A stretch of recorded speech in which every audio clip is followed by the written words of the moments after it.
Time එකත් එක්ක මට හිතුණා ලංකාව ටාගට් කරලා වීඩියෝස් කරන්න ඕන කියලා.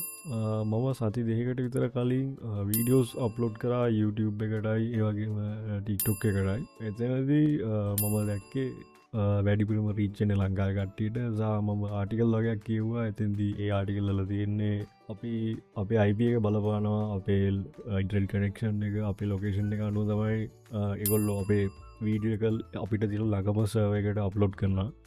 එම සර්වකට අප්ලෝඩ් කරහම ඒ සර්වකට ළඟම කට්ටියට තමයි ඒ වීඩියක රීච් කරන්න. ඉගන්න අපි ලංකාවෙන විඩිය අප්ලෝඩ් කරනකොට එක රීච්චෙන්නෙත් ලංකාවේ අපිට ළඟම කට්ටියට තමයි ඉගැන ගොළන්ගේ සර්කස්ට අඩු කරගන්න. ඊට පස්සේ ඒක විදි තින මස්ෑන් ට්‍රයිකල්ල දිනමට සමාරයට මිලියන් ගන විසයිල්ල දින. හැබැයි ඒවා ඉතින් ස්ටේබල් නෑ. අනිත්තක මෙල් ළඟදී සෑන්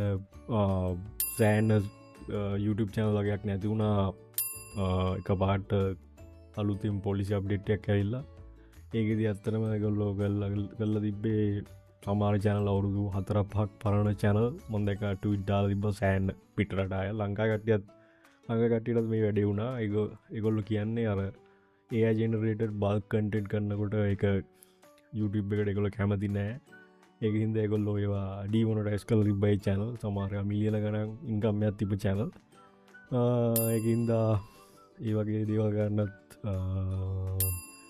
දේරුවන් නෑගල තුනා අනිත්තක මෝටයිසේෂන් වල්ඩ වඩා මට ඇත්තන ඕන පර්සනල් බ්‍රන්ඩ් එකක් බිල් කරන්න එකහින්ද තයවම් එක මුලින්ම මෙම පටන් ගත්තේ මම ටයිම් ඇත් එක් එක වීඩියෝස් දාන්නම් මගේ එද එදා දිනදා කරන්නේව සහ මම ඉගෙන ගන්න දේවල් සහ ගන්නේ සයින් ගොඩක්ලාට සයින්ස් වගේ රිලට ටෝපික් ඕක තමයි කියන්න තින්නේ